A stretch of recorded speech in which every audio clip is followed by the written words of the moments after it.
संतप्त मानस शांत हो, जिनके गुणों के गान में वे वर्धमान महान जिन विचरे हमारे ध्यान में। पूज्य गुरुदेव श्री के प्रताप से अपन सब लोगों को क्रमबद्ध पर्याय का महान सिद्धांत मिला और उस क्रमबद्ध की चर्चा के माध्यम से हम लोग सर्वज्ञता की तरफ हमारा ध्यान गया। सर्वज्ञता के आधार पर ये बात सहज ही सिद्ध हो गई कि भूतकाल की, वर्तमान की और भविष्य की सारी पर्यायें हर जीव की एक एक समय की सब सुनिश्चित है। इसलिए और एक द्रव्य दूसरे द्रव्य के बीच में अत्यंताभाव की वज्र की दीवार है। ऐसी स्थिति में परद्रव्य के साथ एक कुछ भी इसका कर्ता कर्म का करने का, अच्छा करने का, बुरा करने का कोई भी बिल्कुल संभव नहीं है। और जो होना है वो अनादि से बिल्कुल सुनिश्चित है। और मैं ये देखता हूँ कभी 12 बजे तक जितने लोग भी यहाँ पर बैठे हैं, गा रहे, उछल रहे थे, खुशी हो रहे थे, मना रहे थे, बढ़िया शुद्ध सात्विक वृत्ति वाले लोग सब हैं। सबको ये बात 100% स्वीकृत है।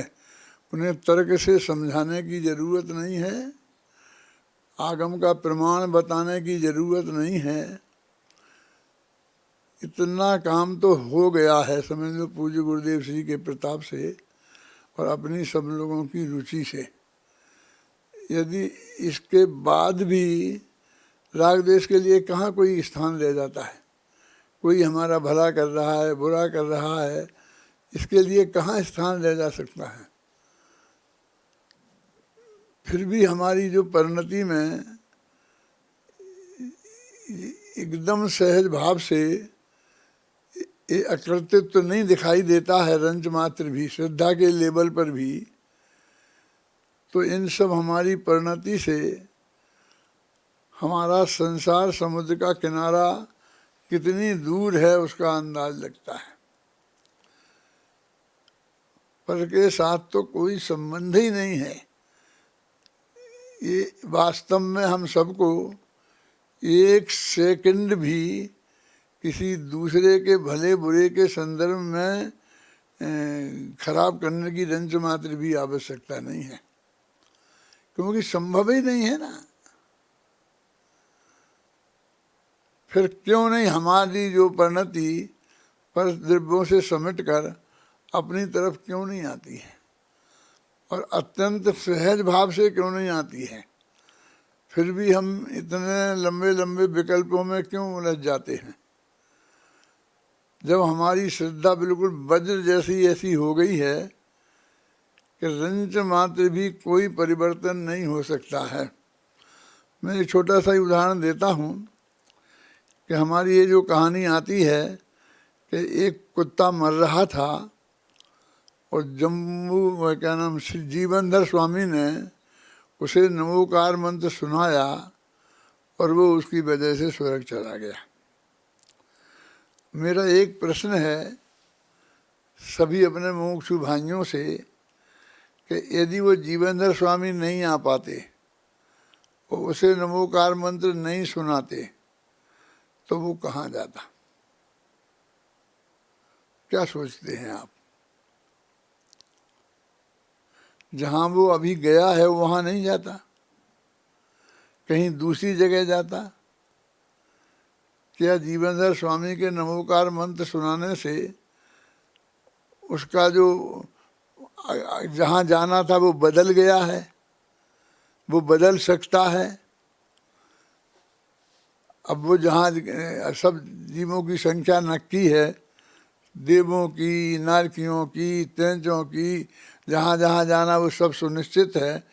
अभी इतने जल्दी तो कर्म के उदय से भी नक्की सब हो गया होता है, और वैसे भी अनादिकाल से ही नक्की है, तो कोई परिवर्तन कुछ हुआ नहीं है।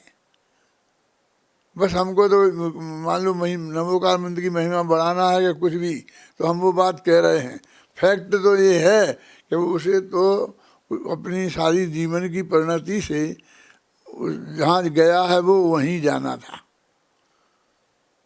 क्या हमको ऐसा लगता है कि ऐसा हम कर लेंगे तो ऐसा हो जाएगा, ऐसा कर लेंगे तो ऐसा हो जाएगा।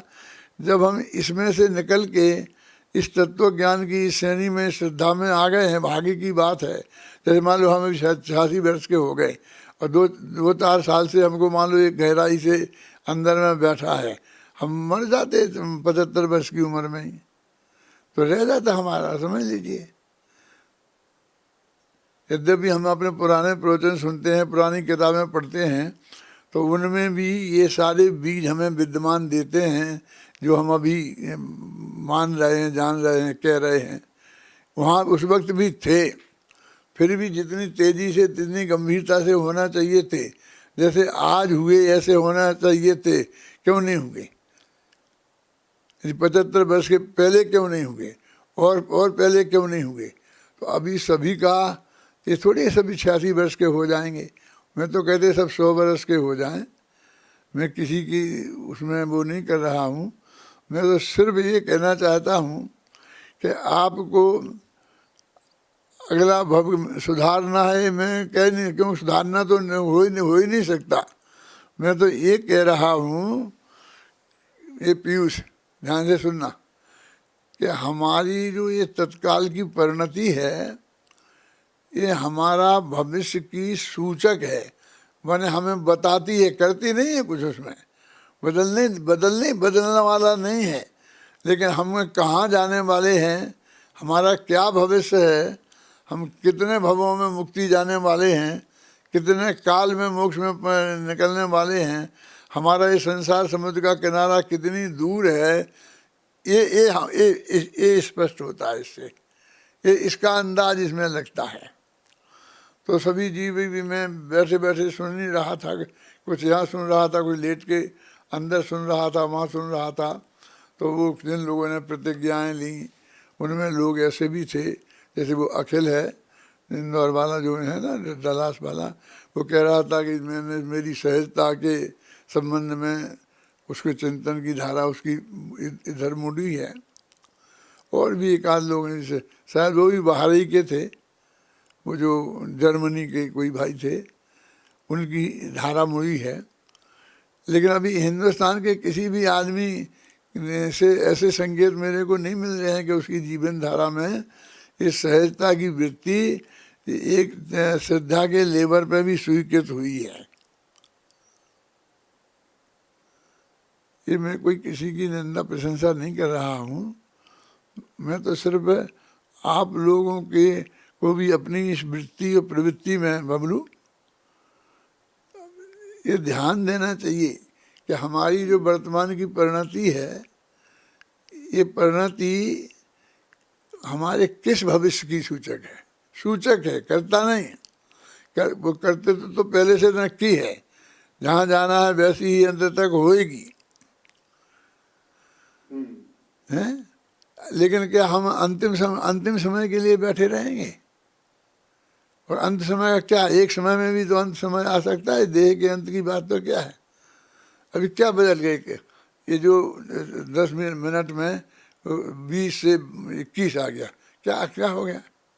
ये तो अपनी गिनती है काल की।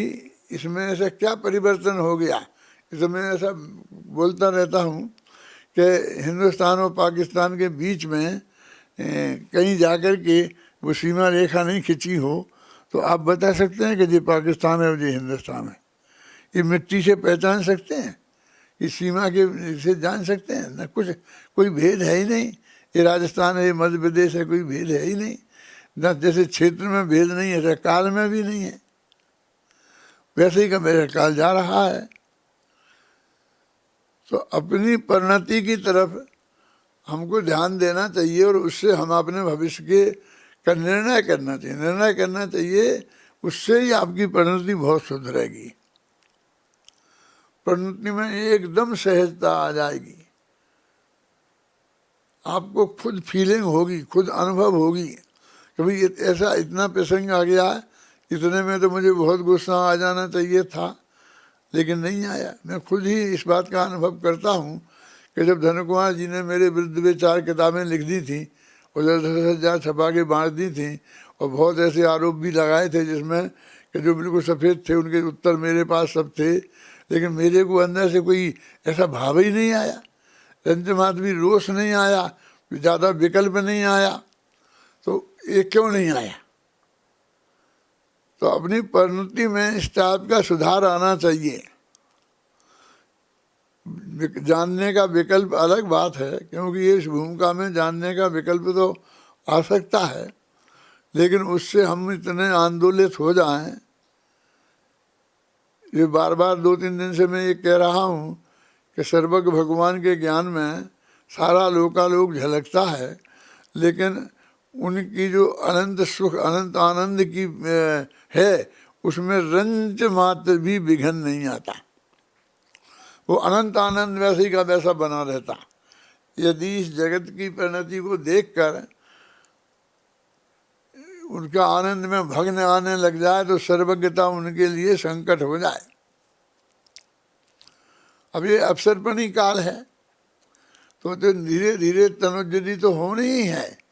अपन मान लो 18,000 वर्ष में क्या पोजीशन हो जाने वाली है, वो तो अपने आगम में लिखी ही है, और धीरे धीरे दुनिया का तो ऐसा सब चलेगा ही। लेकिन उस दुनिया की इस परिणति से हमारी चित्त की वृत्ति में, हमारे आनंद में, हमारी तत्व ज्ञान की दृढ़ता में भंवर नहीं पड़ना चाहिए। हमारी चित्त की शांति वैसी की वैसी कायम रहना चाहिए, समझे? आनंद की वृत्ति, शांति की, आनंद में और शांति में अंतर जानते हैं? सुख गुण की पर्याय को आनंद बोलते हैं और चारित्र गुण की पर्याय को शांति बोलते हैं।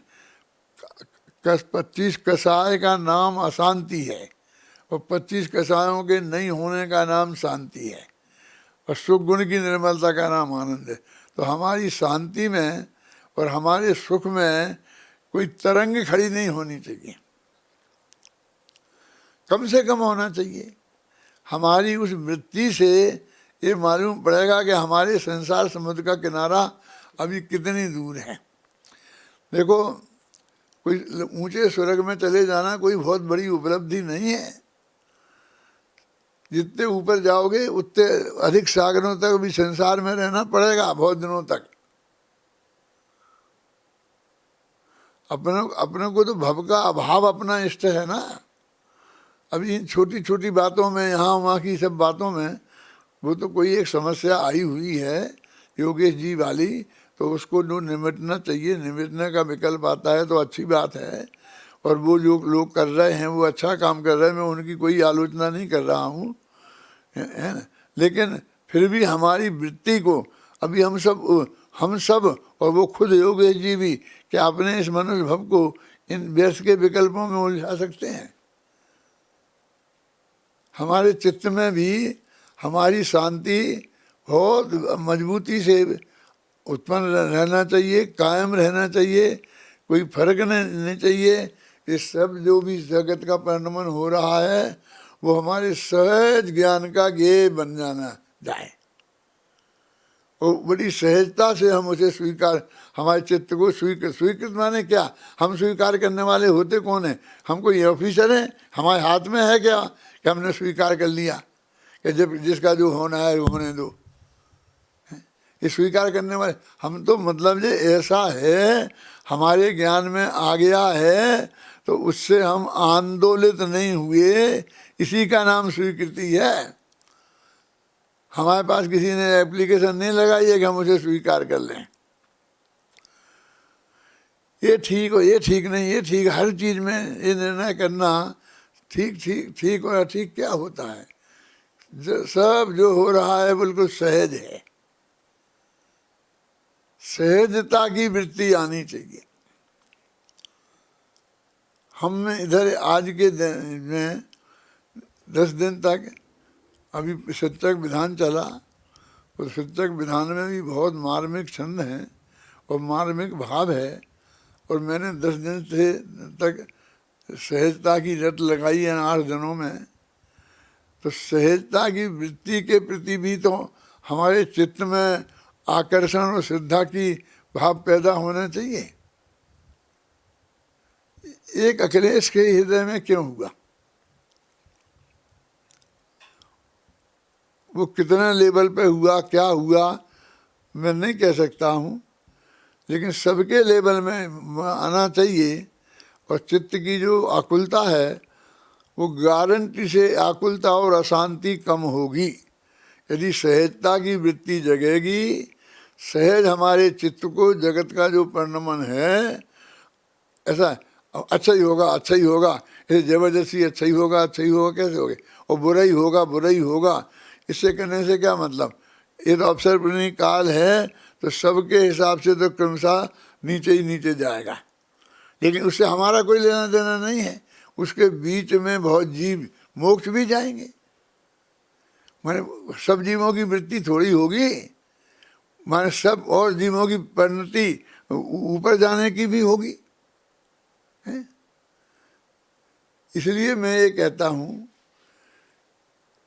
मैंने वो जो वैराग्य काव्य लिखा था, और जब द्वारका की बात आई थी जलने की, तो मेरे चित्त में एक भाव आया था कि जब नेमिनाथ भगवान ने एक कहा कि 12 वर्ष बाद जल जाएगी, तो 12 वर्ष पहले पता लग जाना कि बहुत बड़ी उपलब्धि है। अभी तो हमें 12 सेकंड पहले पता नहीं लगता है कि अभी क्या होने वाला है। 1 सेकंड बाद क्या होगा हमारे ज्ञान में ये नहीं है। उन्हें 12 वर्ष बाद पता लग गई। एक भी आदमी यदि सबको श्रद्धा होती नेमिनाथ की वाणी में, तो एक भी नहीं मरता। क्यों? सब छोड़ के चले जाते। द्वारका ही तो जलेगी, द्वारका वासी वहां रहने के लिए बाध्य थोड़ी थे। और मेरे दिमाग में तो विकल्प उठता है कि श्री कृष्ण और बलदेव वहाँ रहे, वे तो राजा थे, उनकी ड्यूटी थी कि वे रहें, वे ही राज छोड़ के भाग जाएंगे तो व्यवस्था अब कैसे नहीं संभलेगी। उन्हें तो ये था कि हम संभालें, लेकिन उन्हें अपने माँ बाप को क्यों रखा हो? वे तो बिल्कुल फुल रिटायर्ड थे, उनको तो अहमदाबाद भेज देते। अंत समय तक यानी अंदर में ये था कि नहीं कैसे कुछ होगा, हम जलने ही नहीं देंगे। जलेगी कैसे? हम जलने ही नहीं देंगे, तब रखा नहीं। अपने माँ बाप को क्यों रखते? उन्हें तो कहीं भी भेज सकते थे, गिरनार जी भेज देते, तीर्थ भाई भेज देते, नहीं भेजे। क्यों? वैसी भरोसा ही नहीं हुआ, समझ लो, उस वाणी पे। भले ही हम ये कहें कि नहीं उनको हो गई और हो गया था उन्हें भरोसा, लेकिन इसका नाम भरोसा थोड़ी है कि हम कैसे होगा, नहीं जलेगी, हम नहीं जलने देंगे, हम पूरा इंतजाम करेंगे, पक्का इंतजाम करेंगे। तो भगवान की वाणी का भरोसा। तो ऐसा ही जो सर्वज्ञ वाणी में हमारी सहजता की वृत्ति हम में कहाँ जगी? कुछ सहजता आई इन सिद्धांतों को समझने से। ये सब लोग क्या हैं इस महान सिद्धांत के सामने? और पूज्य गुरुदेव जी ने जो तत्व ज्ञान हमें दिया है, हमारे सामने कौन कहाँ पासंग में खड़ा है? कहाँ है जैन दर्शन के मर्म की बात? किसके कान में है? कान में नहीं है, हृदय में तो बहुत दूर की बात है। हम उनसे क्या होड़ करें? हमसे उनकी क्या होड़ है? हम उनसे क्या अपेक्षा करें? आप सब लोग जो हमारे 50 साल से हमारे पास पढ़ रहे, देख रहे, अपन लोग आपस में सब कर रहे हैं, और हम लोगों में भी यदि वो वृत्ति में कोई नहीं दिखाई दे रहा है और नहीं आ रही है, तो उनसे हम क्या अपेक्षा करें? और उनके कल्याण, उन क्या ठीक है क्या नहीं है? कि वो ठीक और अठीक के विचार करने के लिए कोई एकाध बात है? एकाध बात की हमने चर्चा कर ली तो कोई सुधर गया क्या? उससे कोई सुधर जाने वाला है? उससे कोई किसी को बदल जाने वाला है? अजित जी, अब काय को हम अपने विकल्प में उलझते हैं? महाभाग्य से ये तत्व ज्ञान और ये बातें अपन को प्राप्त हुई हैं और आप इस लाइन में आए हैं, तो इस मनुष्य भव की सार्थकता इसमें करो। और इन झगड़ों में उलझने से कुछ नहीं।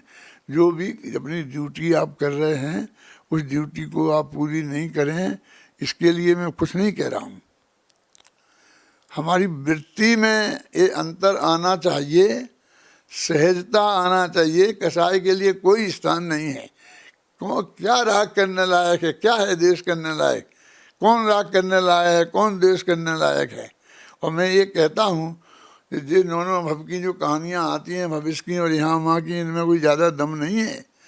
मैं आपसे सबसे पक्का कह रहा हूँ कि हम तुम जो है ना, अगले भव में शायद ही कोई मिले, लाखों में एक आध कहीं मिल जाए तो मिल जाए, लेकिन कोई फिर भविष्य में मिलने वाले नहीं। नहीं मिलने के चांस लाख गुणे हैं और मिलने के चांस लाख में भाग भी नहीं। समझे ये? और ऐसे ही संयोगों में ये तत्व ज्ञान की बात जो हमें मिल गई है, वो मिल रही है, हमें हमारे ख्याल में आ गई है, इसे हमें करना चाहिए। और अभी तो अंग्रेज़ों का है कि हिंदियों का है कि हमारी दिवाली है, हम उनका ये काहे की हमारी कौन की, हमारी कौन सी तुम्हारी।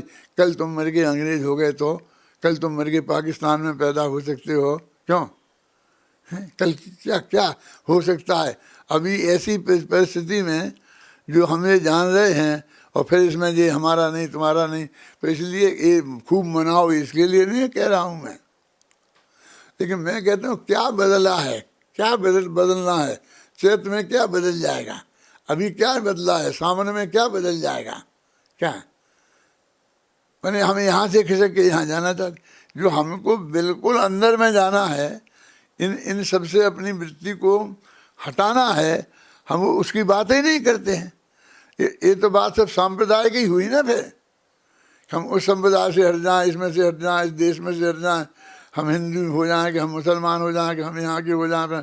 और ये बढ़ते बढ़ते तो फिर सितम्बरों की बात है, ये हमारी नहीं है। फिर ये दिगंबरों में ये उनकी है, ये हमारी नहीं है, फिर इनकी। होते होते फिर हम कहाँ तक हो जाएंगे, कोई नहीं है हमारी बात, ना कोई किसी की। सब बिल्कुल सुनिश्चित है। इस वृत्ति को सब लोग बहुत गहराई से विचार करें और सचमुच अपनी वृत्ति में बदलें। और उनको खुद दिखना चाहिए कितनी शांति आई है, कितना आनंद उनकी पर्याय में प्रस्फुटित हुआ है। ऐसा हमको प्रयास करें, सभी लोग इसकी तरफ जाएं।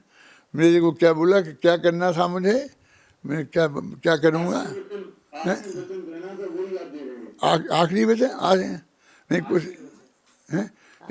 मैं तो वो मेरी मार्गदर्शन समझ लो कि आप हैं, तो वो आप